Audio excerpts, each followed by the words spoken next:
2 tahun, 3 tahun, maka tahun ketiga sudah harus ada pembuktian bahwa risetnya itu sudah naik ke TKT 3. Begitu. Ya. Jadi di awal penelitian tahun pertama misalkan, Bapak Ibu semua membuat konsep, prinsip dasar konsep ilmu yang diteliti. Gitu ya ini. Kemudian bisa jadi kalau 2 tahun, tahun 2 tahun Bapak Ibu semuanya ya,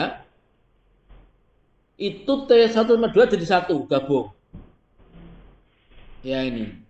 Biasanya biasanya eh, rumusan masalahnya adalah begini.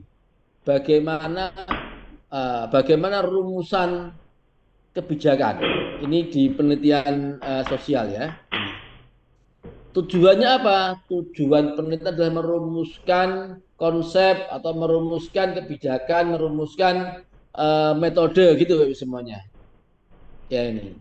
Nah nanti tahun kedua, tahun ketiga adalah pembuktian konsep, pembuktian formula, pembuktian model kan begitu. Ya ini. Nah, di riset-riset IBA itu seringkali banyak sekali mungkin 70%, 60% lah ya.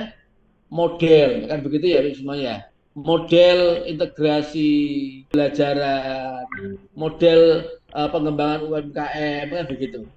Ya ini. Nah, model tadi itu kan biasanya tahun pertama adalah semacam formulasi. Maka Bapak semuanya biasanya apa metodenya? Pakai FGD. Kan gitu ya, memformulasikan FGD. Ya kan? Dan nanti tahap ketiga, tahun kedua, tahun ketiga adalah pembuktian. Membuktikan dengan cara apa namanya? Menerapkan dari sebuah entitas. Ya ini. Jadi satu prinsip dasar, dua memformulasikan, tiga membuktikan.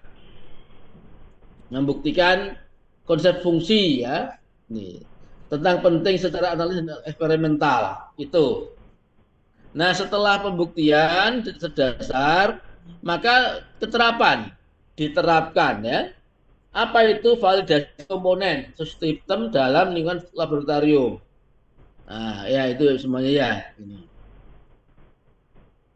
Jadi kalau mungkin pakai metode, ya kan, itu diterapkan metode pembelajaran interaktif, diterapkan di situ, terapkan di sekolah, ya kan, model pemberdayaan UMKM diterapkan di situ, strategi pengembangan terapkan gitu, Bapak semuanya ya ini. Jadi riset ke riset untuk terapan ya kan yang poin 4 atau TKT 4 adalah validasi komponen sistem dalam lingkungan laboratorium. Nah, ya ini Bapak semuanya ya. Jadi seperti itu. Yang keempat itu di laboratorium, yang kelima di lingkungan yang relevan. Ya, di lingkungan yang relevan itu Bapak semuanya ya ini. Kemudian yang kelima demonstrasi tahun keberapa kalau yang 4 sama 6 adalah terapan. Ya, terapan Bapak semuanya ya. Kemudian 7 8 itu adalah pengembangan. Demonstrasi prototipe sistem dalam lingkungan sebenarnya. Sistem telah lengkap dan handal melalui pengujian dan demonstrasi di lingkungan sebenarnya. Sistem benar-benar teruji terbukti melalui keberhasilan pengoperasian. Jadi kalau sudah pengembangan itu sudah dalam sudah siap untuk dipakai di industri. Ya ini. Kalau dalam bahasanya lebih pas adalah sudah dihilirisasi. Ya, jadi komersialisasi. Nah, ini ya semua ya. Jadi sudah dikomersialisasi 7 8 9 sehingga Bapak semuanya kalau Bapak semuanya mengikuti IBAH matching fund itu sudah taraf pengembangan. Nggak boleh lagi penelitian dasar. Jadi Bapak Ibu sudah punya program, sudah punya yang namanya produk. Sehingga nanti mitranya pakai gitu. Ya, jadi mitranya pakai untuk yang 789 ya dia pengembangan. Ya ini. Nah, jadi kalau di pengembangan seperti itu. Ya ini. Di kami di internal kami juga ada IBAH inovasi hilirisasi juga komersialisasi. Jadi misalnya adalah dosen punya produk hasil riset Abdi Mas. Ya ini. Contohnya adalah tentang sepatu safety. Kebetulan kami ada dosen teknik industri itu membuat semacam sepatu safety bagi semuanya. Ya. Nah itu dia sudah punya konsepnya, sudah produknya. Kemudian mitranya adalah UMKM Tanggulangin. Sidoarjo itu kan banyak UMKM sepatu, sandal, kulit. Ya ini semuanya. Nah dia cari mitra untuk bisa menghilirisasi sepatu tadi itu gitu. Nah, jadi sekarang sepatunya ya. Jadi sepatunya safety sepatu-sepatu untuk kerja di pabrik-pabrik yang besar-besar. Begitu ya, semuanya. Ini. Jadi beberapa produk di kami yang sudah pengembangan seperti itu contohnya. Ya, termasuk juga ada yang namanya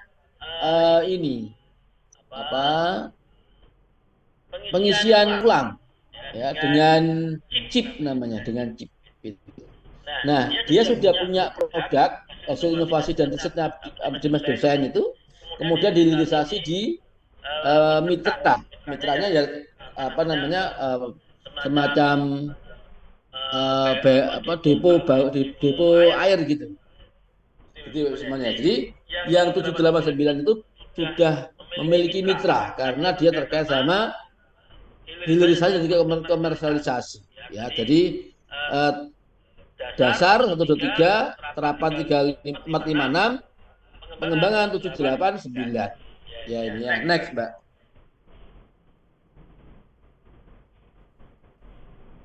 Nah, tujuannya Bapak semuanya, tujuan dari TKT itu adalah mengetahui status kesiapterapan teknologi, membantu pemetaan kesiapan terapan teknologi, mengevaluasi pelaksanaan program dan kegiatan riset dan pengembangan, mengurangi risiko kegagalan. Jadi semuanya kalau sudah tahu tempatnya, ya kan, pasti kemudian akan lebih pas begitu ya. Jadi mengurangi kegagalan risiko kegagalannya dalam pemanfaatan teknologi tadi itu.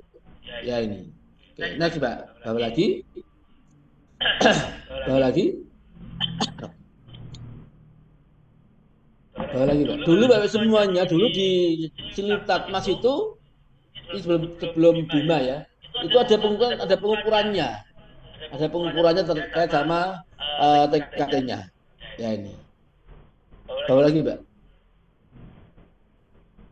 Bawa lagi. Ada kok, masih ada kok. Terus. Nah, ini semuanya indikator dari TKT tingkat 1.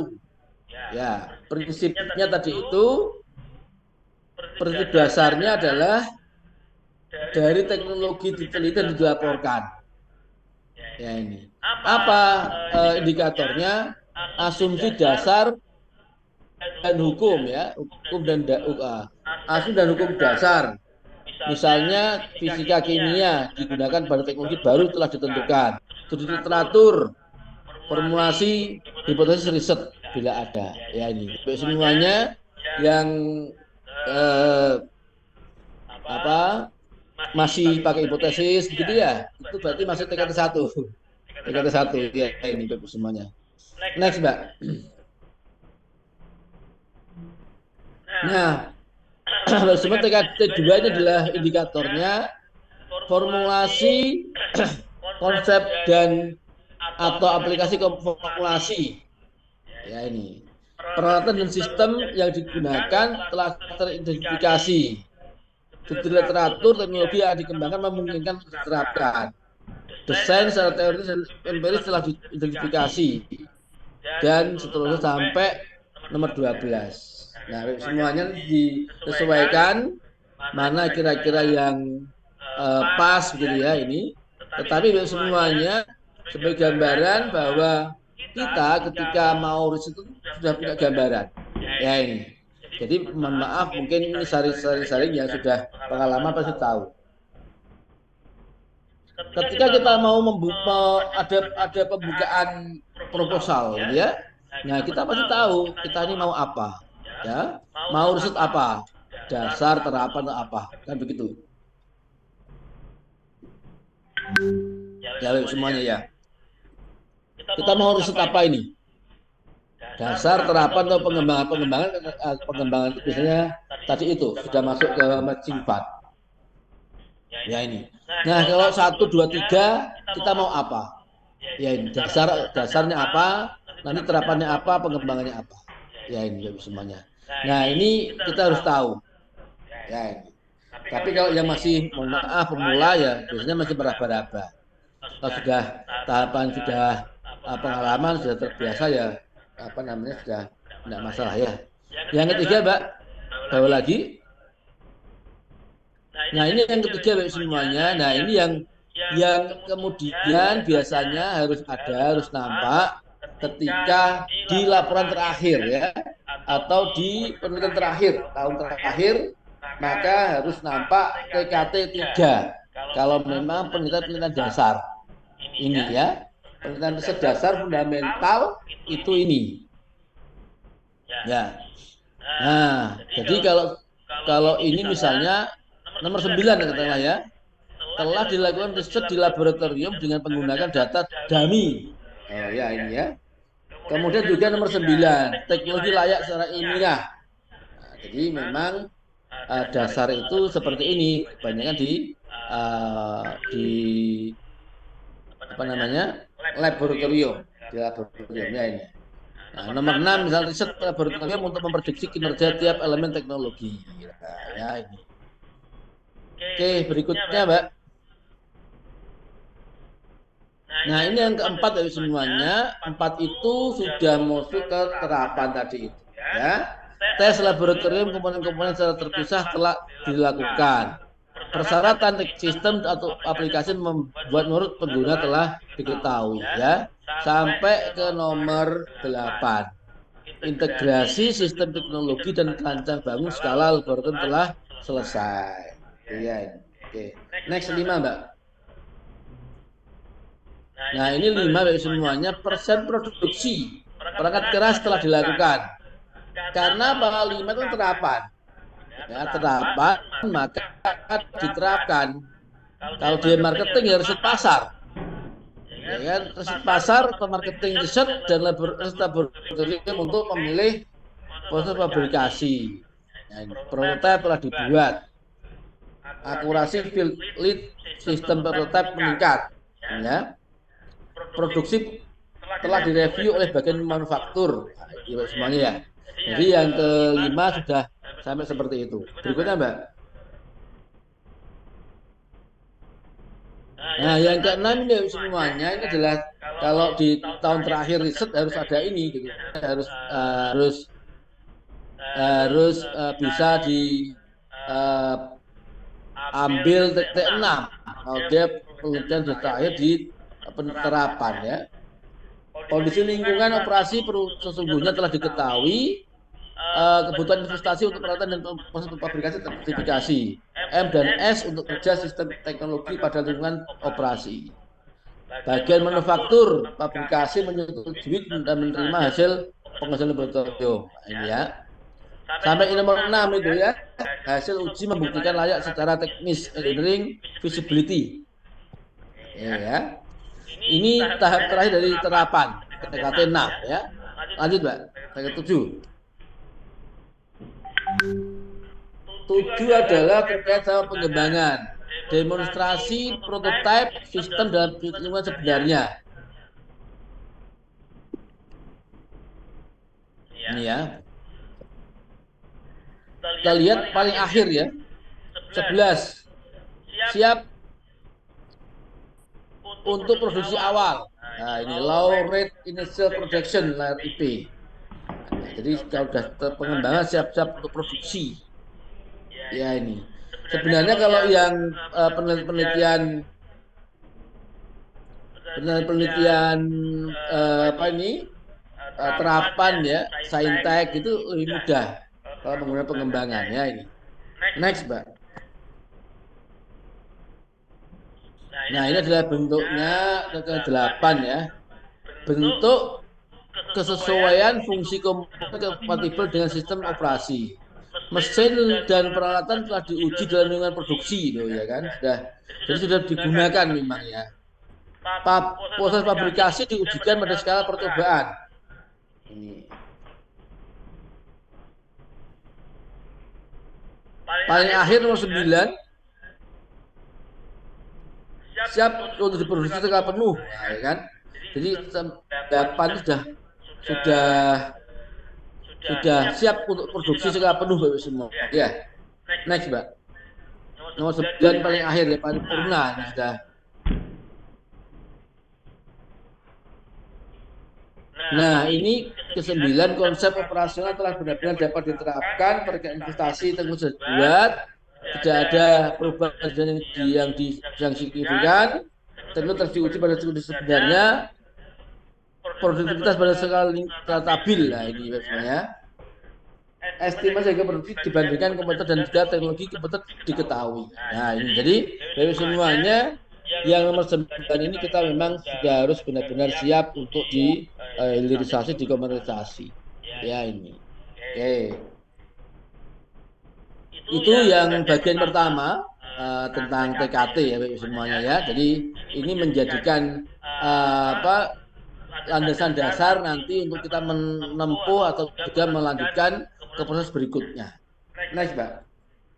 Slide berikutnya, slide yang kedua ya.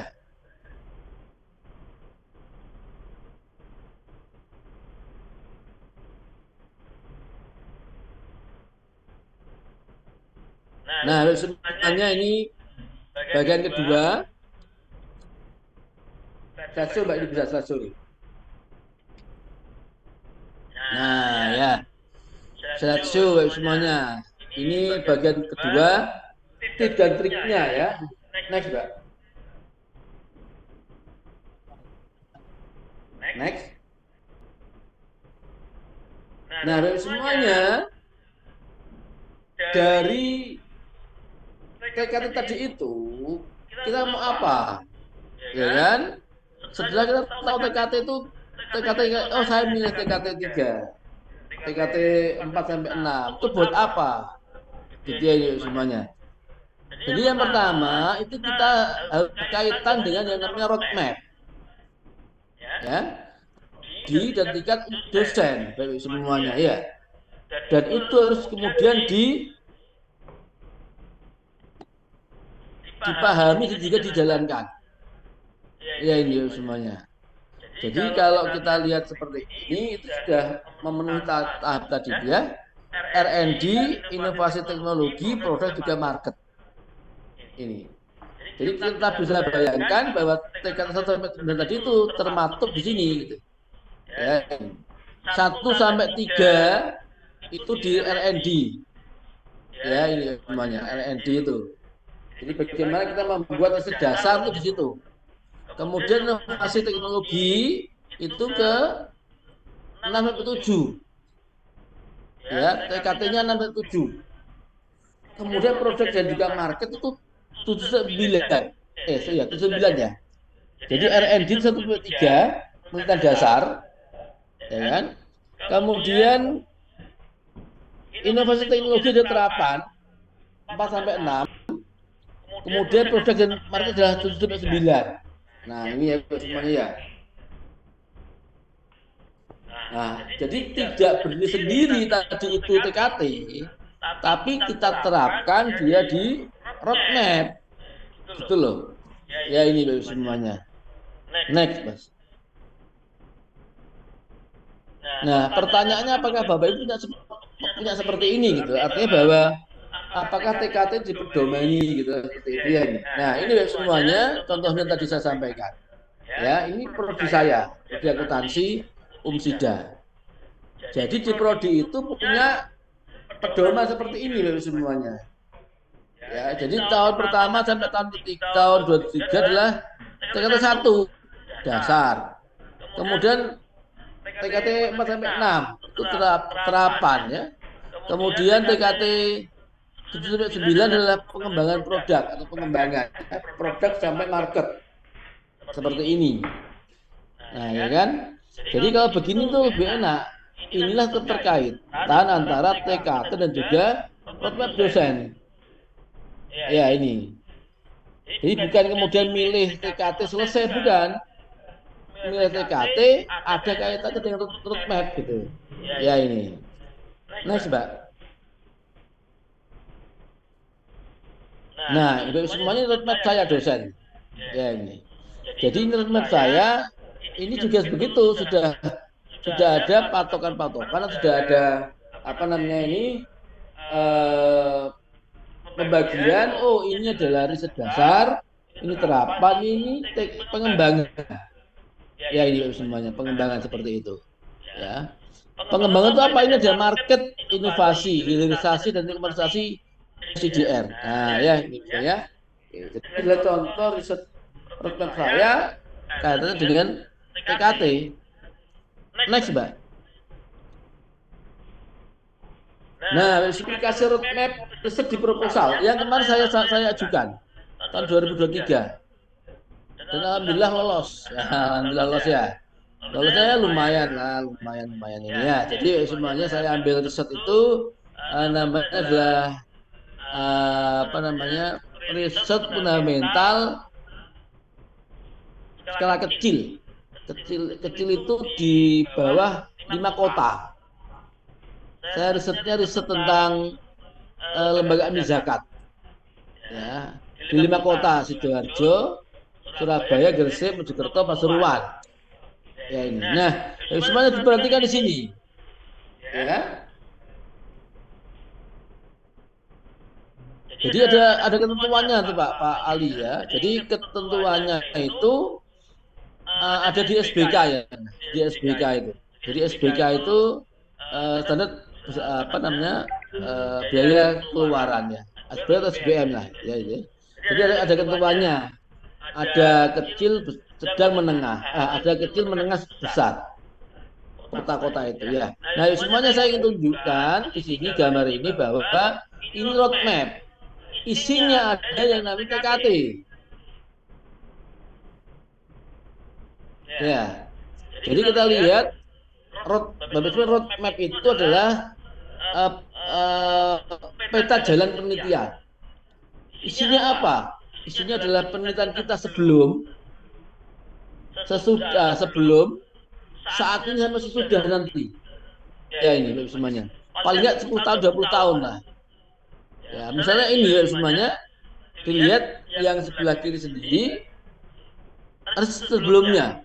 Jadi sebelum riset yang saya ajukan ini riset sebelumnya itu sudah saya lakukan tentang lembaga amil zakat. Ya, 2010 sampai 2018. Kemudian 2019 dan 2022 seperti itu. Ya ini. Kemudian saya mengusulkan yang merah ini, riset dasar. Ya. Sehingga semuanya saya di pilihan dari di RPPM itu, di Bima itu saya pilih yang dasar 1 sampai 3. Ya ini semuanya. Jadi saya pilih sampai 3. Apa itu model integrasi IC dan FS dan juga ketahanan pangan. Nah ya. Jadi kalau juga model integrasi formulasi itu masuk ke sedasar. TKT sampai 3. Ya ini. Yang kedua terapan semuanya ya. Itu 25 sampai 28. Apa itu? Digitalisasi kelas untuk pengetahuan ketahanan pangan. Jadi saya coba terapkan setelah saya menemukan model tadi itu, saya terapkan di digitalisasi kelas lembaga amil zakat. Nah, ini. Kemudian dikembangkan pengembangan membuat aplikasi store. Nah, kan gitu semuanya ya. Nah, jadi ini adalah contoh bagaimana tadi keterkaitan antara TKT 123 dengan riset dasar, TKT 456 dengan riset terapan, TKT 7/9 adalah riset pengembangan.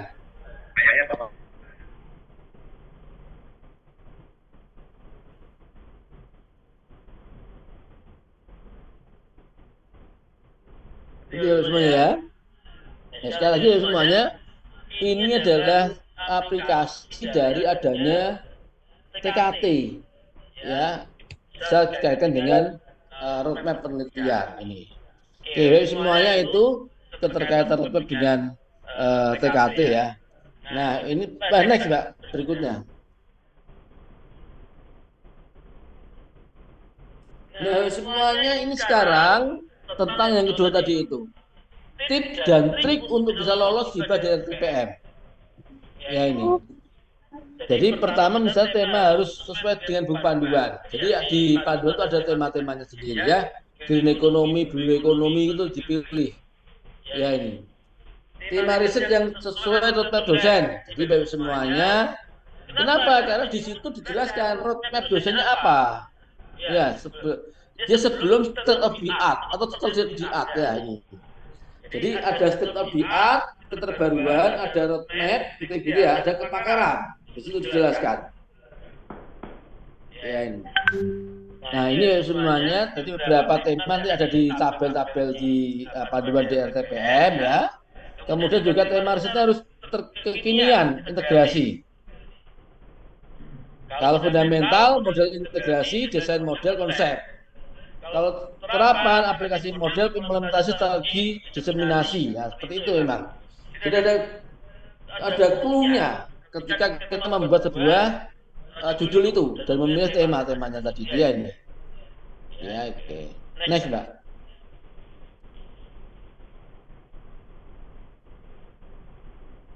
Nah, semuanya ini temanya. Tadi saya sampaikan ya. Anda bidang apa? Bidang pangan pertanian boleh. Apa tema risetnya? Teknologi pemurnian bibit tanaman ternak dan lainnya. Dan ikan ya, sorry. Apa topik risetnya ya? Gitu, sebelah kanan sendiri itu. Ya. Dan nanti semuanya juga akan menemui hal yang sama. Ketika dia di tahun 2024 yang insya Allah dibuka Desember katanya begitu. Ya, jadi bisa memilih semuanya sesuai dengan ya, di sini pemanfaatan radiasi dan sebagainya. Ya ini. Next, Mbak. Nah, semuanya ini ya. Nah, ini saya kasih tanda ini karena saya di bidang ini. Penguatan kemiskinan dan pendidikan pangan. Nah, jadi penguatan modal sosial, penguatan kemiskinan juga kemandirian pangan seperti itu. Jadi ya semua dipaskan, ya, dipaskan temanya dengan yang selama ini Bapak Ibu lakukan. Ya ini banyak ya di panduan ada. Next, Mbak. Nah, ini contohnya Bapak semuanya ya. Pengembangan model green accounting, desain dan implementasi perangkat deskripsi gitu ya ini. Next, Mbak.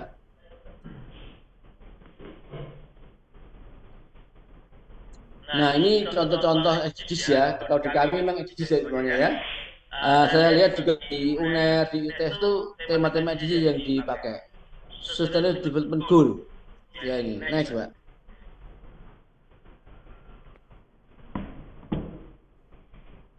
Nah, ini misalnya menghapus segala bentuk kemiskinan dari semuanya. Jadi Anda bisa mencari di bukunya atau di referensi dari mana namanya Bappenas atau juga di BPS ya tentang kemiskinan, tentang ketahanan pangan, gitu ya ini semuanya. Ini tema-tema SDGs, tema-tema internasional, ya. Sehingga juga ini membantu prodi dan juga universitas ketika akreditasi. Apa temanya Pak internasional, gitu ya ini semuanya. Next, Mbak. Nah, ini yang berikutnya bisa menggunakan juga tema-tema apa namanya MBKM 8 pilar tuh ya ini semuanya sudah dipilih efektivitasnya bagaimana kan begitu ya ini. Next, Mbak. Nah, semuanya ini sudah masuk ke teknis ya, masuk ke teknis. Ini ringkasan penelitian tidak lebih dari 300 kata. Nah, dari semuanya di riset itu ada namanya apa urgensi, tujuan dan juga luaran. Begitu.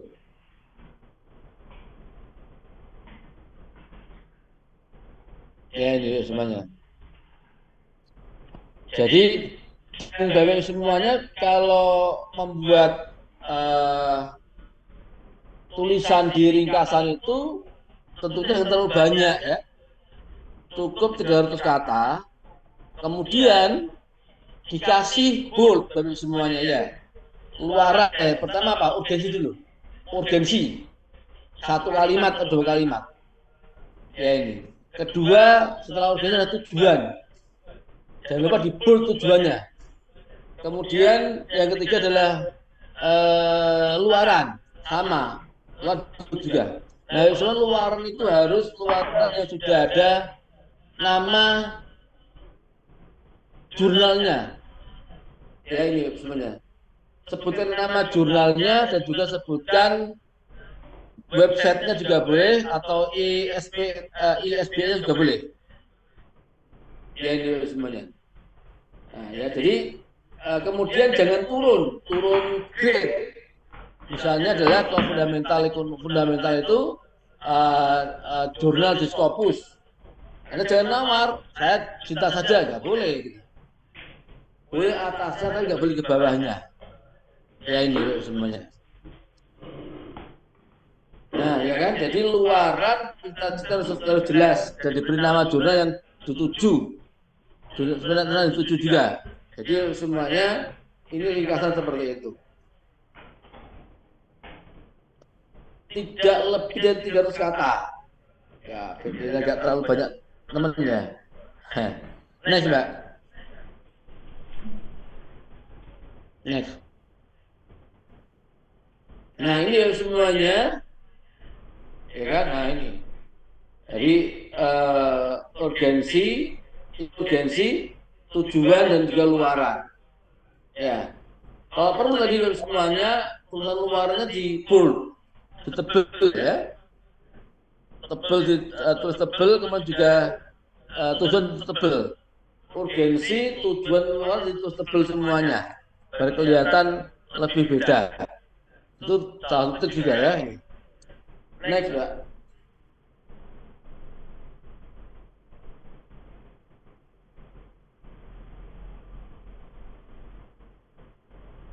Nah, sebenarnya berikutnya pendahuluan ya.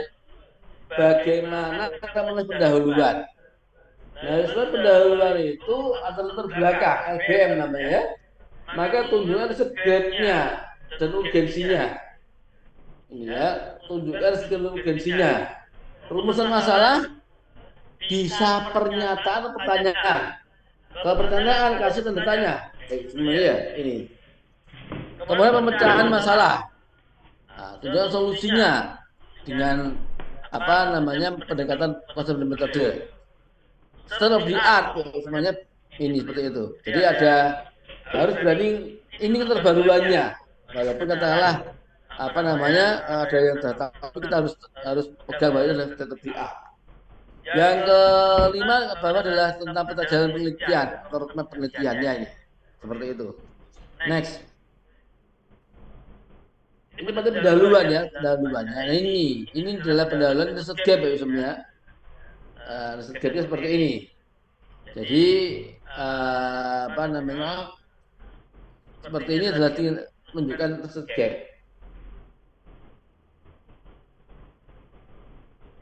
Next, Mbak. Nah, ini sudah belakang dulu. Nah, ya. Nah, ini merumuskan dan memberi panduan tentang langkah-langkah yang diambil oleh program akuntansi. Oke, jadi ini adalah dasar ya semuanya. Ini adalah contoh membuat rumusan masalah atau permasalahan. Ya ini. Next, Mbak. Nah, ini permasalahan dari semuanya. Permasalahan itu bisa yang namanya pernyataan pertanyaan. Ya ini. Tapi saya lebih suka benar pada pertanyaan. Ya ini.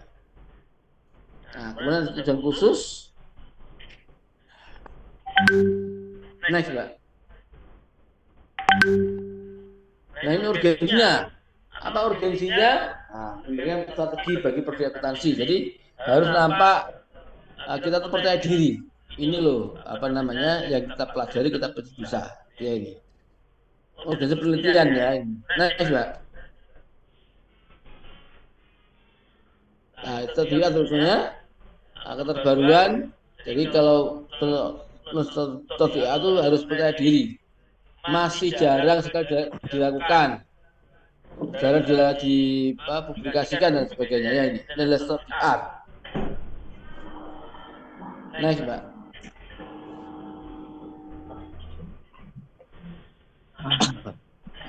Nah, ini semuanya ini bisa juga sebagai apa namanya roadmap riset ya. Jadi tahun sebelumnya, tahun sekarang dan tahun mendatang seperti ini contohnya ya. Ini. Next, Bos. Nah, ini juga sama tadi sempat riset ya. Jadi yang sudah dilakukan apa, sekarang apa, berikutnya apa.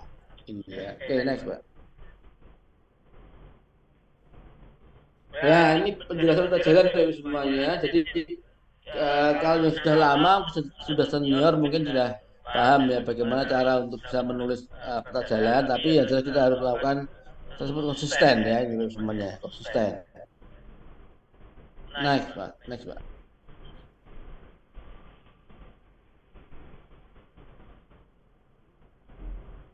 Nah, ini metode semuanya. Kalau metodenya terus dua kali. Metodenya dua kali. Metode pertama, metode kedua. Ya ini. Ya. Jadi sama juga kalau metode tahun sama satu dua tiga tulisnya ya ini beda-beda. Nah, ini jadi jelaskan tentang penelitiannya apa, ya kan? Kemudian metodenya apa, gitu loh.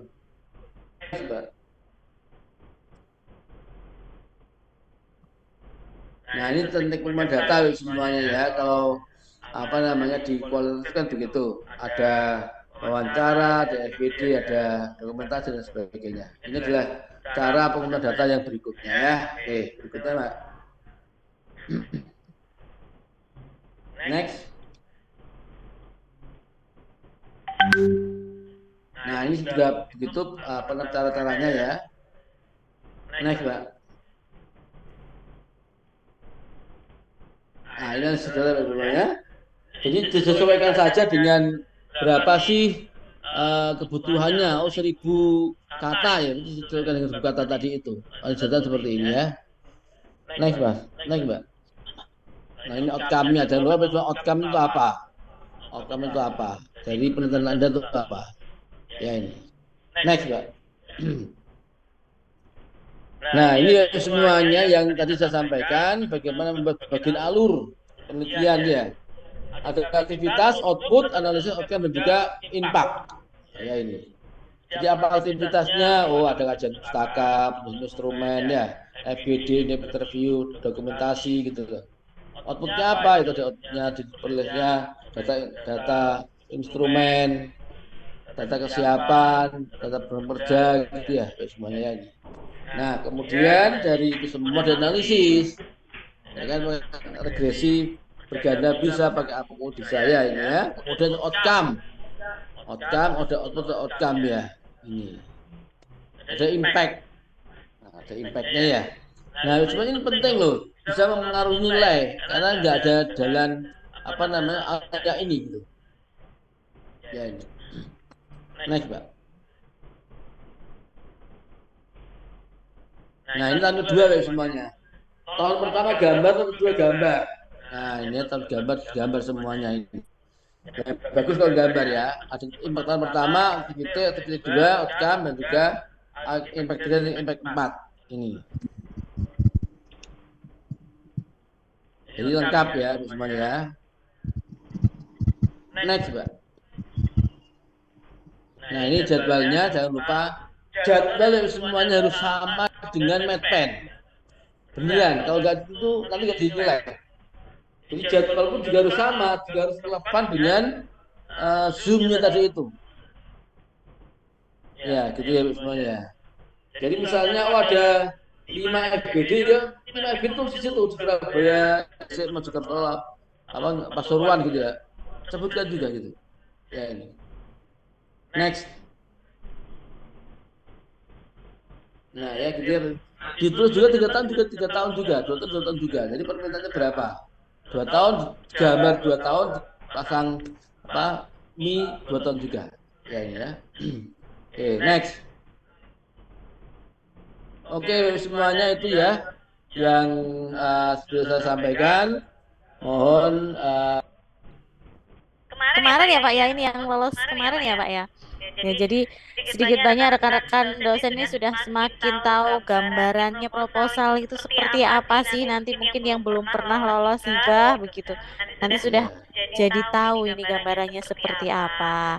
ya, Baik ya, Pak ya. Sigit, ini sebelum kita lanjutkan ke sesi tanya jawab, Pak Sigit juga istirahat sejenak. Ini kita Ya. akan persilahkan kepada tim Public Relation dari Penerbit Republish untuk sedikit menginformasikan tentang program-program dari Penerbit Republish di bulan November ini kepada Mbak Anita dari tim Public Relation Penerbit Republish. Kami persilahkan. Bapak Ibu.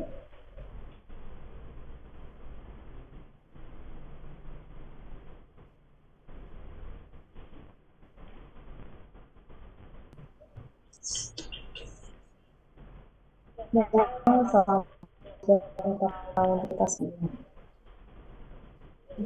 Warahmatullahi wabarakatuh. Selamat siang, salam sejahtera untuk kita semua. Selamat siang Bapak Ibu peserta webinar. Semoga dalam keadaan sehat dan juga baik semuanya. Oke, perkenalkan Bapak Ibu, saya Anita dari Public Relation Penerbit Publish. Mohon izin untuk menyampaikan beberapa informasi terkait penerbit buku di Publish. Baik, jadi untuk penerbit buku di Publish sendiri merupakan salah satu penerbit buku self-publishing atau penerbit buku mandiri, di mana kami berlokasi di Yogyakarta. Kemudian kami juga memiliki komitmen untuk bisa membantu Bapak Ibu dosen yang ingin menerbitkan buku sebagai salah satu implementasi dari Tridharma Perguruan Tinggi. Kemudian mengapa memilih penerbit buku di Publish? Karena selama kurang lebih 13 tahun kami berdiri, kami telah membantu lebih dari 5.000 penulis di seluruh Indonesia, dan juga kami telah menerbitkan lebih dari 11.000 buku. Oke Bapak dan Ibu, dari angka tersebut dapat disimpulkan ya bahwa setiap penulis yang telah menerbitkan buku di Publish telah menerbitkan sekitar 2-3 buku. Seperti sampai sekarang, kemudian juga kami merupakan salah satu penerbit buku yang sudah terdaftar di Propusnas, sehingga kami memiliki ISBN dan juga EISBN resmi. Dan ini merupakan beberapa penghargaan yang telah dicapai oleh penerbit di Publish. Di antaranya kami pernah menjadi penerbit percontohan Kemenparekraf, kemudian juga mendapatkan penghargaan dari Perpustakaan Nasional sebagai penerbit terbaik, kemudian juga yang terakhir kemarin pada tahun 2013, 3 dari 6 juara dari bidang stunting merupakan penulis dari Publish, seperti itu. Kemudian ini merupakan beberapa layanan dari penerbit Publish, diantaranya ada penerbitan buku baik cetak maupun digital, kemudian ada layanan parafrase. Jadi untuk Bapak dan Ibu yang sudah memiliki naskah, namun masih dalam format KPI dan ingin diubah formatnya dalam bentuk buku, kami bisa membantunya.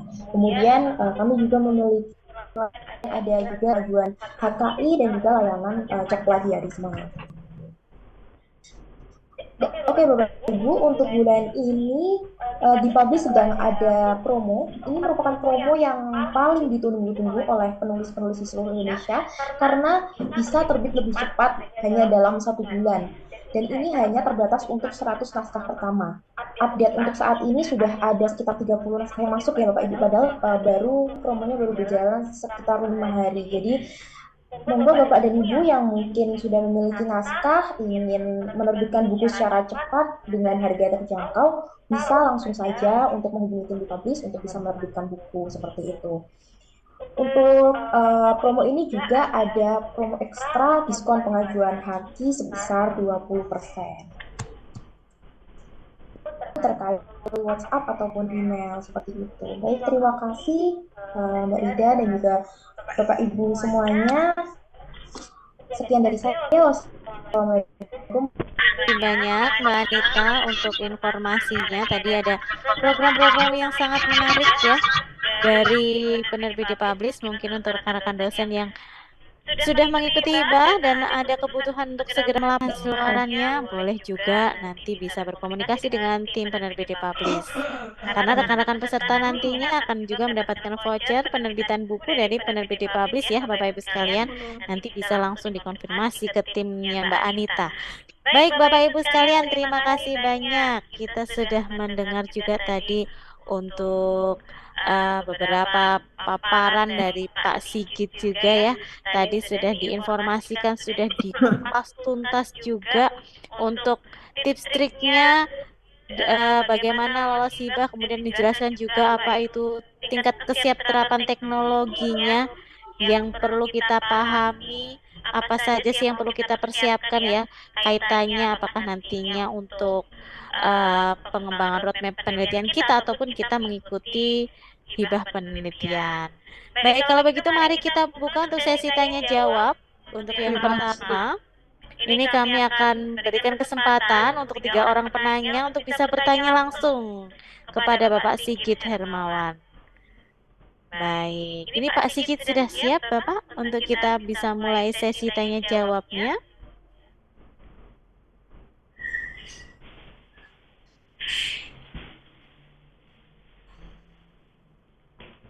Oke, Pak Sigit apakah sudah siap Bapak untuk kita bisa di sesi tanya jawab, Pak Sigit? Pak Sigitnya tidur, Mbak. Oke, mari kita tunggu sejenak Bapak. Sepertinya ada Atensinya kendala. kok nggak bisa ya, atensi kok ditutup sudah. Iya, baru 2 menit tadi langsung nggak bisa absen, gimana nih, Mbak? Oke, baik. Terima kasih. Ini akan kami informasikan ke tim ya, Bapak Ibu sekalian. Ditunggu untuk absensinya. Ini sudah ada 3 orang sambil kita tunggu Pak Sigit untuk bisa bergabung ke dalam Zoom. Selamat siang Pak Sigit. Bisa kita mulai untuk sesi tanya jawabnya, Bapak?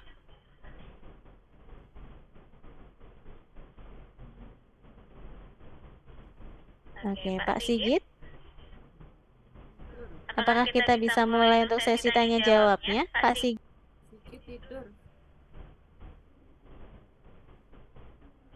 Bumi khusus, Mbak. Pak Sigit tertidur itu kelihatannya. Oke, ini sambil kita tunggu ya Bapak Ibu sekalian ya. Ini Absennya yang penting, Mbak. baik Bapak, ini akan segera kendalanya akan diatasi oleh tim kami Bapak. Sebentar nih. Oke. Untuk Bapak Ibu sekalian, sudah ada yang mau resen lagi? Oke. Kita tunggu Pak Sigit untuk bisa bergabung kembali. Oke, sudah siap Bapak? Kita bisa mulai untuk tanya jawab. Maaf, absennya tolong dikirim lagi, Mbak. Baik Bapak Ibu sekalian. Oke. Ini untuk absensi sudah dibuka ya Bapak Ibu sekalian, sudah bisa dicek kembali. Kemudian ini akan dikirimkan kembali untuk absensinya. Silakan Mbak, pertanyaan Mbak. Oke. Baik Pak Sigit, ini sudah ada rekan-rekan yang raise hand.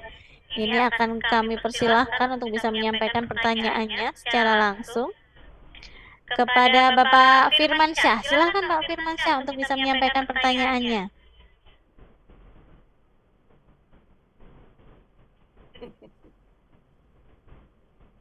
Pak Firmansyah, apakah sedang standby?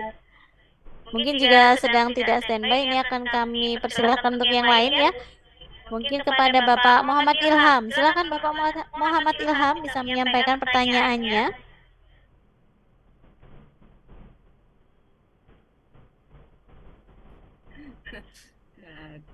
Oke, Bapak Muhammad Ilham, silahkan Bapak. Suaranya belum terdengar di kami.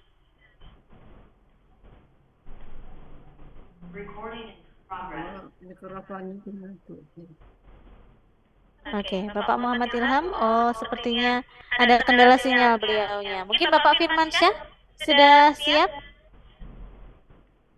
Atau mungkin rekan lain yang tadi raise hand mungkin bisa menyampaikan pertanyaannya.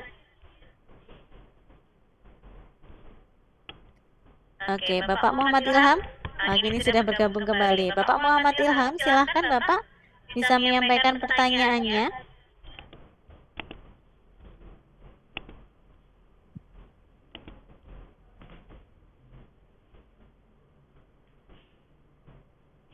Oke. Enggak, apa enggak?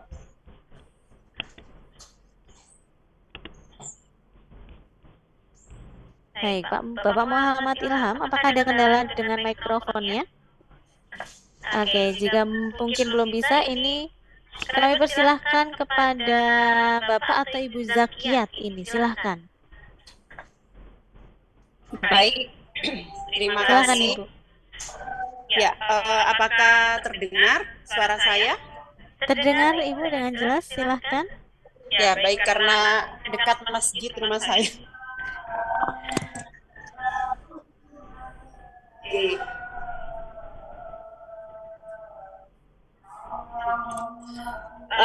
Mohon izin bertanya kepada Bapak Sigit ya. Mohon maaf, saya off kamera, Bu. Ya, mohon izin Bapak Sigit, saya bertanya tentang hibah penelitian. Kebetulan Kenapa ini kok? Kebetulan 2 tahun kemarin saya dapat hibah penelitian multi years ya.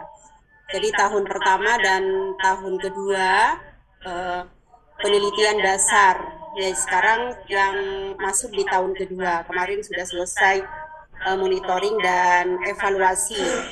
Kebetulan judul penelitian saya itu tentang analisis ya, karena basic saya dari kesehatan. Jadi analisis tentang genetik dan pemeriksaan biomarker pada preeklamsi. Jadi tahun pertama itu pemeriksaan tentang genetik dan biomarker itu preeklamsi di rumah sakit. Kemudian tahun kedua itu ada sedikit ada eksperimen ya, untuk pemberian eksperimen untuk melihat sebelum dan sesudah dari biomarker tersebut. Kemudian untuk selanjutnya tahun ketiga berarti masuk di penelitian dasar lagi atau di terapan atau seperti apa Bapak Sigit? Karena kan saya masih penasaran dari beberapa gen, kemudian dari beberapa biomarker, jadi sebagai biomarker sebagai faktor resiko dari preeklamsi. Jadi itu pertanyaannya, apakah langsung ke terapan atau ke penelitian dasar lagi? Karena masih banyak pemeriksaan biomarker yang belum saya periksa atau masih saya penasaran untuk yang preeklamsi, karena kita ketahui bahwa preeklamsi itu kan disease of theory, jadi hanya berdasarkan faktor resiko saja. Jadi mungkin itu saja Mbak pertanyaan. Terima kasih. Assalamualaikum warahmatullahi wabarakatuh. Waalaikumsalam warahmatullahi wabarakatuh. Langsung saja ini Pak Sigit. Ya, Bu Zakiatus ya. Oke, Pak Sigit. Ya, jadi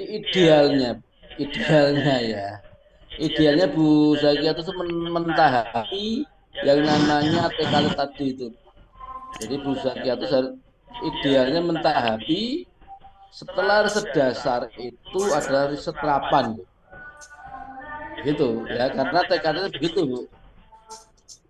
Ini, jadi setelah riset dasar terapan Bu, seharusnya, sehingga kalau Bu Zakiatus membuat proposal lagi, itu proposal terapan Bu. Terapan ya. Jadi yang tahun pertama kedua itu ditemukan, diterapkan gitu loh Bu. Ini itu idealnya. Nah, kalau Ibu masih belum puas dengan itu, ya kan, ya silakan, enggak apa-apa Bu. Bisa saja gitu, tapi menurut saya jangan terlalu jauh lingkupnya Bu. Dan terlalu jauh lingkupnya, sehingga Ibu nanti akan semakin nggak fokus penelitiannya. Ya ini. Jadi saya nggak tahu apakah Bu Zakiatus sudah punya roadmap atau belum gitu ya. Tapi kalau belum ya dibuat segera roadmapnya, kemudian ditahapi gitu. Sehingga tidak berkecimpung hanya di dasar saja, tapi juga nanti terapan sampai pengembangan. Itu Bu Zakiatus ya. Oh, nggih Pak. Sudah ada itunya Pak, roadmap penelitiannya. Di roadmap penelitiannya yang kami ajukan kemarin itu, yang tahun 2022-2023 itu tentang analisis genetik dan beberapa biomarker pada preeklamsi. Ah, Kemudian tahun 2024 di roadmap kami itu juga istilahnya itu masih menganalisis gen yang berbeda dengan biomarker yang berbeda. Itu, Pak. ya berarti Ibu mohon maaf seharusnya roadmap itu berkesinambungan menuju ke tingkatan lebih tinggi lagi Bu Zakiatus. Oh, geng. Berarti untuk tahun berikutnya, tahun 2024, itu berarti ke terapan, Pak. Betul Bu, terapan Bu ya. Iya Bu, betul.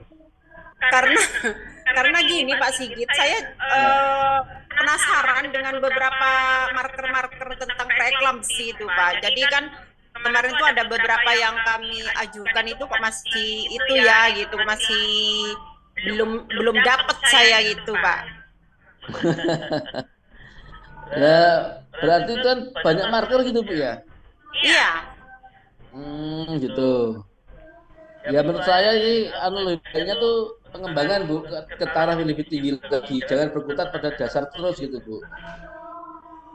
Berarti harus naik tingkat ya Pak ke terapan Iya atau betul. tingkatannya ke terapan. Misalnya Ya, Pak, betul. kalau di terapan saya sisipkan marker-marker lagi tuh boleh enggak Pak? Oh boleh Bu, tidak apa. Mungkin Ibu satu fokus di marker A begitu ya, marker B-nya sebagai penunjang. Oh gitu. Atau diintegrasikan juga bisa. Geng. Kalau penerapan itu kan harus ada mitra nggih Pak kalau tidak keliru. Iya, mitra ada Bu. Wajib ada mitra. Ya. Berarti menerapkan seperti apanya Pak kalau yang Terapkan penerapan? konsep yang dasar tuh Bu. Oh konsepnya nggih. Iya. Mohon dibatasi Bu. Geng. Siap. Iya, Bu. Pak Sigit.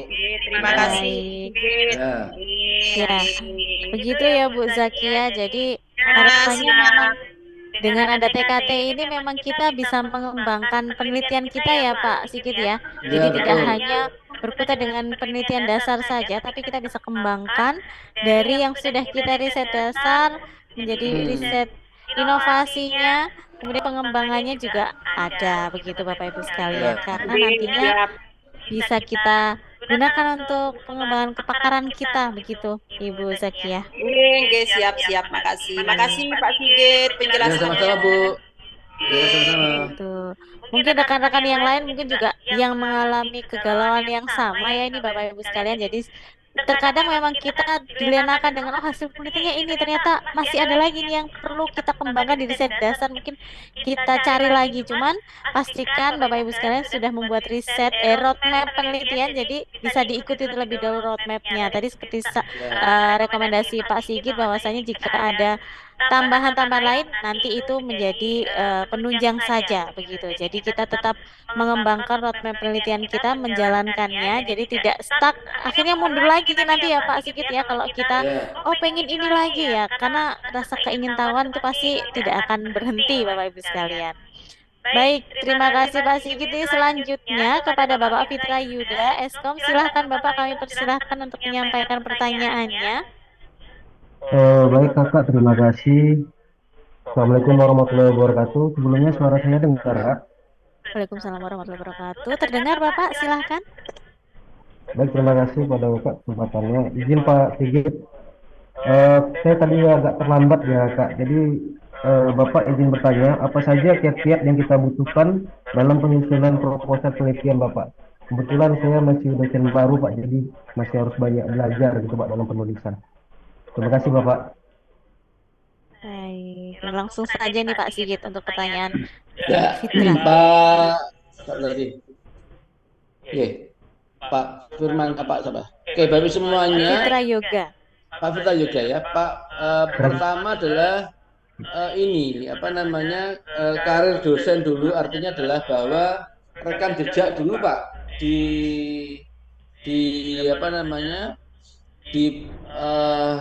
dibanyakin karya ilmiahnya, karena sekarang itu kan kita tidak lagi mengisi CV gitu kan, tapi kita lihat langsung dilihat di Sinta, berbagai sister gitu ya, semuanya ya. Jadi kita harus pertama memiliki rekam jejak yang cukup panjang, Pak. Ya ini Sinta skornya ditinggiin, Pak, di lebih tinggi lagi Sinta skornya. Jadi karya ilmiahnya harus bagus, mempunyai artikel di JIB, jurnal berreputasi, memiliki buku, memiliki HKI, memiliki karya-karya yang lainnya. Nah itu ya.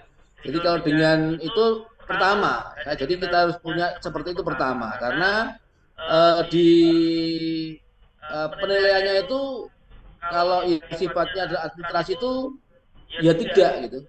Misalnya memiliki jurnal artikel berreputasi di jurnal JIB ya, jawabannya ya tidak. Kalau nggak ada ya enggak. Kalau enggak berarti langsung dibuang ke sampah atau tidak masuk di penilaian.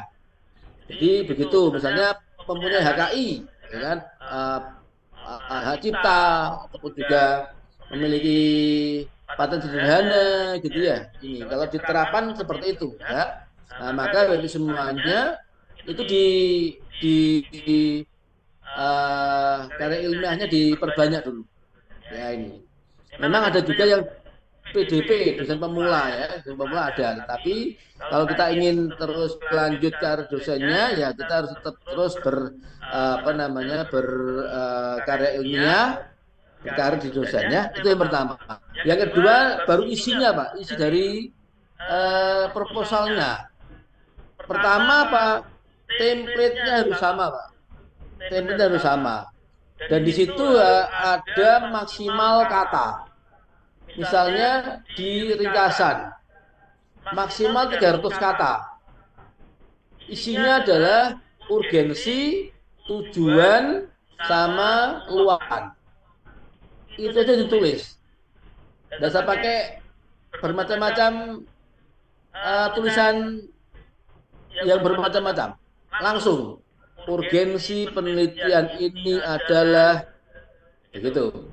Kemudian yang kalimat berikutnya, tujuan penelitian ini adalah berikutnya, luaran ini adalah gitu. Ya ini. Nah, bagi semuanya kemudian tips triknya adalah dikasih bold, tebal ya. Luaran tebal. Kemudian juga luaran itu harus ada yang namanya jurnalnya. Jurnalnya dikasih ISBN, nomor ISBN, dikasih juga adalah link websitenya, OJS-nya. Ya ini semuanya. Kalau targetnya Sinta 2, harus Sinta 2 minimal, jangan di bawahnya. Targetnya jurnal JIB Scopus Q2, Q2. Kayak begitu semuanya ya. Ini di ringkasan. Kemudian di pendahuluan maksimal 1000 kata. Ya, isinya latar belakang masalah LBM. LBM itu ada rumusan masalahnya. Rumusan masalah lebih semuanya di bold. Kemudian kasih tanda tanya. Begitu ya ini. Kemudian ada yang namanya pemecahan masalah. Ya ini. Setelah itu ada namanya state of the art. Ada namanya roadmap. Nah, bagi semuanya ada semuanya. Maksimalnya 1000 kata. Jangan lebih daripada itu. Ya ini. Kemudian juga berikutnya adalah metode. Metode itu 500 kata kalau nggak salah ya. Kemudian isinya apa? Isinya adalah bagian alir. Bagi semuanya kasih bagian alir ya. Karena reviewer itu kerjanya banyak. Maka dia biasanya kalau ada bagian alirnya lebih suka, lebih senang karena dia bisa melihat satu gambar, oh ini loh cerita dari riset yang diajukan. Kalau 3 tahun maka 3 flowchart harus ada. Kalau 2 tahun maka 2 flowchart harus ada. Ya itu semuanya ya ini. Kemudian untuk referensi usahakan 80% itu adalah dari jurnal JIB. Ya ini. Kemudian juga jurnalnya harus minimal 5 tahun terakhir. Ya ini. Itu semuanya. Dan berikutnya juga tadi saya lupa, ketika memilih anggota penelitian itu sebisa mungkin harus multidisiplin ilmu. Ya ini. Misalnya ya, saya penelitian tentang yang sekarang ini tentang kemiskinan, ketahanan pangan, dan juga tentang zakat. Ya ini. Maka saya mengajak teman dosen pertanian karena ketahanan pangan. Mengajak teman dosen dari syariah karena zakat. Nah, gitu Bapak semuanya ya. Jadi kalau Bapak Ibu semuanya bisa menghandle ataupun juga mencari teman yang multidisiplin ilmu itu lebih baik. Ya ini karena apa? Karena satu masalah itu didekati dengan banyak ilmu yang ada.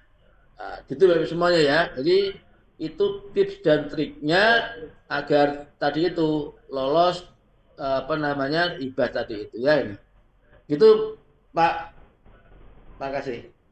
Oke, baik. Terima kasih Pak Sigit. Jadi memang salah satu triknya itu memang harus kolaborasi ya Pak ya. Jadi biar mendapatkan berbagai sisi juga nantinya. Karena memang hibah ini salah satu ajang kita berkolaborasi dengan rekan-rekan dosen dari lintas bidang ilmu. Baik, begitu Pak Fitra Yuda. Mungkin informasinya. Oke. Baik, terima kasih Pak Fitra Yuda. Selanjutnya ini kami persilahkan kepada Prof. Langgeng. Ini kebetulan Prof. Langgeng juga bergabung. Terima kasih banyak Prof. Ya, ini senior saya. Iya ini. Silakan Prof. Mungkin ada yang ingin disampaikan atau ditanyakan ini Prof. Baik, Assalamualaikum warahmatullahi wabarakatuh. Waalaikumsalam warahmatullahi wabarakatuh. Atas kesempatan yang diberikan Mbak Rida, alhamdulillah kita semua sehat ya. Pak Sigit, saya mau bertanya sama pakarnya. Dapat hibah pelatihan. Jadi Pak Sigit, saya itu terus terang sampai sekarang belum pernah nyoba untuk terapan karena terkait dengan bidang ilmu gitu ya, MSDM. Nah kalau selama ini Pak Sigit kan sudah sering melakukan review ya untuk penelitian terapan yang bidang MSDM itu topiknya apa Pak yang menarik gitu Pak, sehingga menarik reviewer untuk meloloskan gitu Pak Sigit. Demikian, terima kasih. Assalamualaikum warahmatullahi wabarakatuh. Waalaikumsalam warahmatullahi wabarakatuh. Ya, Bu Prof. Sri Langgeng ya. Jadi saya review MSDM itu ini Bu Prof. Sekarang itu istilahnya sudah kolaboratif gitu loh Prof. Tidak murni ke MSDM tertentu itu enggak. Jadi kolaboratifnya sudah lingkupnya kemana-mana gitu ya ini. Kalau yang murni Prof ya, yang level-level menengah itu terapan ya MPG kayak psikologi itu loh Bu. Oh, berarti itu ya terkait SDGs ya? Ya, gitu. Jadi kalau sekarang itu lebih banyak ke situ arahnya itu. Kalau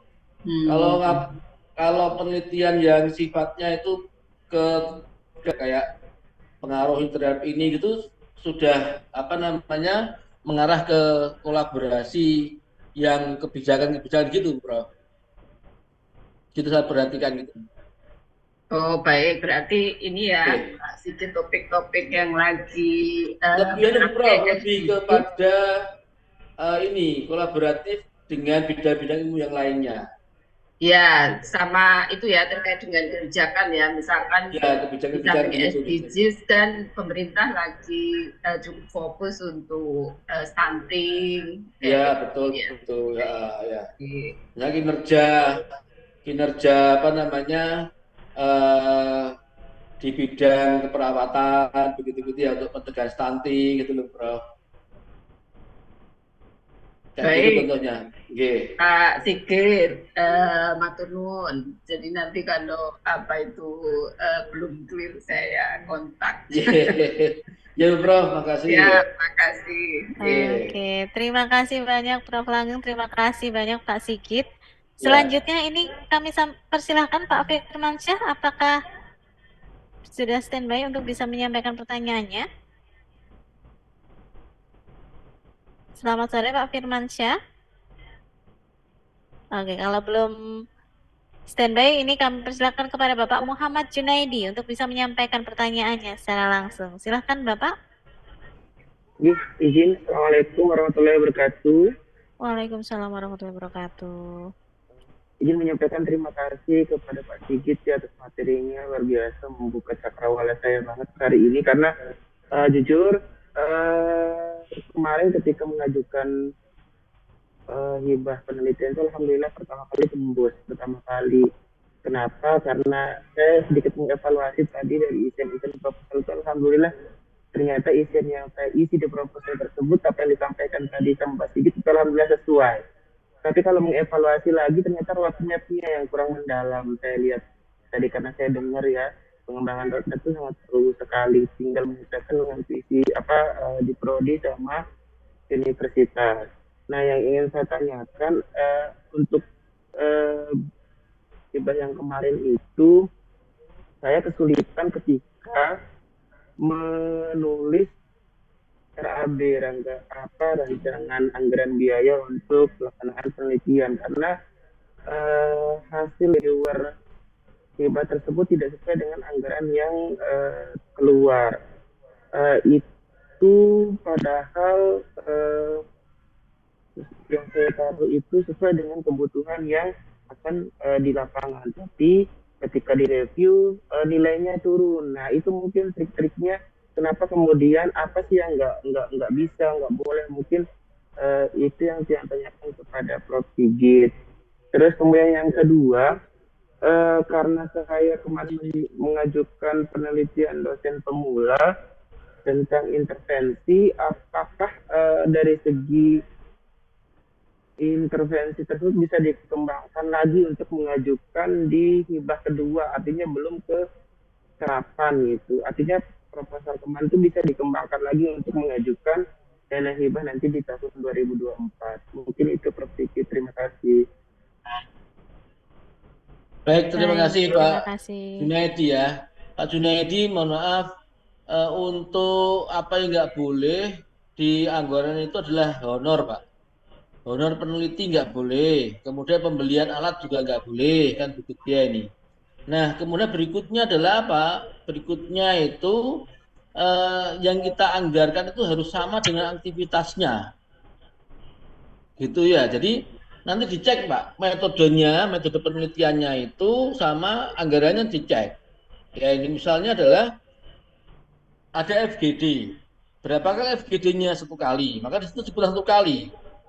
Ya ini. Kemudian cek saya kemarin, misalkan 5 kota, ya 5 kota disebutkan. FGD di 5 kota, 5 kota disebutkan, Pak. Jadi misalnya saya FGD di Sidoarjo, Surabaya, Gresik, Mojokerto, Pasuruan, ya sebutkan juga di 5 kota itu ketika membuat anggarannya. Ya ini. Kemudian ada berapa kali indep interview, 5 kali di 5 kota berbeda, tulis 5 kali berbeda juga gitu. Kemudian didukung oleh katakanlah misalnya transportasi, sewa mobil, ya sewa mobil 5 kali juga gitu. Nah, kayak gitu semuanya. Jadi tercermin antara metode penelitian itu di jadwalnya juga tercermin, juga di anggarannya. Jadi 3 itu yang dicek sama reviewer. Metode, jadwal penelitian, sama anggaran. Nah, ada nggak dia indep interview di jadwal penelitiannya? Oh, nggak ada loh, padahal di metode ada. Ya ini. Kemudian di metode menyebutkan indep interview dengan 5 orang. Dianggap 10 orang, nah, kan begitu. Ya ini semuanya. Nah, kayak gitu ya. Jadi memang harus pas antara 3 tadi itu. Nah, misalkan juga nanti janji luaran ya. Janji luaran, misal luarannya di jurnal Sinta 2. Sinta 2-nya misalnya adalah manajemen dan kewirausahaan. Nanti dicek sama reviewernya. Dicek, diklik apa namanya? Websitenya bayar berapa? Bayar 2 juta. Tapi di anggaran 5 juta. Kan ya pas itu. Dikurangin sama reviewernya. Dikurangi 3 juta gitu semuanya. Nah, jadi kayak begitu. Kemudian bayar HKI 400.000, ya kan? Nah, di situ terus 4 juta, maka dicoret jadi 400.000. Nah, itu membuat apa namanya membuat dana kita berkurang gitu loh. Ya ini. Kalau pembuatan artikel boleh, misalkan bayarnya tetap 2 juta, tapi membuat artikel misalkannya beberapa kali kan gitu ya. Konsumsi membuat artikel kan gitu ya ini. Itu bisa boleh seperti itu gitu. Tapi kalau pembayaran luaran jurnal, luaran HKI, ikut seminar internasional yang sudah dijadwal per tahun ada, itu kan bisa dicek apa namanya pembayarannya. Misalnya pembayaran jurnal internasional seminar keluarannya di AP atau pers kan antara 2,5 sampai 3 juta. Nah, kan begitu ya semuanya. Jadi kayak begitu diceknya oleh peneliti, oleh reviewer itu. Ya, itu ngecek situ ya semuanya. Dicek semuanya, dicek benar-benar gitu ya ini antara luaran di ringkasan, kemudian luaran di anggarannya, luaran di jadwal penelitian. Nah, gitu ya semuanya ya ini. Nah, gitu Pak apa tadi Junaidi ya, gitu ya ini. Baik, terima kasih banyak Pak Sigit. Oke. Jadi memang harus sinkron ya Pak ya, Ya, antara betul. metodenya dan juga anggaran biayanya. Ya, Mungkin itu betul, juga betul. harus diperhatikan detail ya Bapak Ibu sekalian. Ya. Baik, terima kasih banyak Pak Sigit. Ini selanjutnya kami persilakan kepada Ibu Dewi Murtiningsih. Silakan Ibu. Baik, selamat siang Ibu Rida. Suara saya terdengar dengan jelas? Iya, terdengar dengan jelas Ibu Dewi. Silakan Ibu. Baik, mohon maaf tidak bisa on cam karena di sini cuaca hujan deras. Dan selamat siang Bapak Dr. Sigit Hermawan. Mohon arahannya atau pencerahannya terkait dengan mitra. Kalau kita menggandeng mitra, apakah untuk dana in-kind-nya itu harus ada atau mungkin kalau dana tidak ada bisa dalam bentuk hal lain? Itu yang pertama.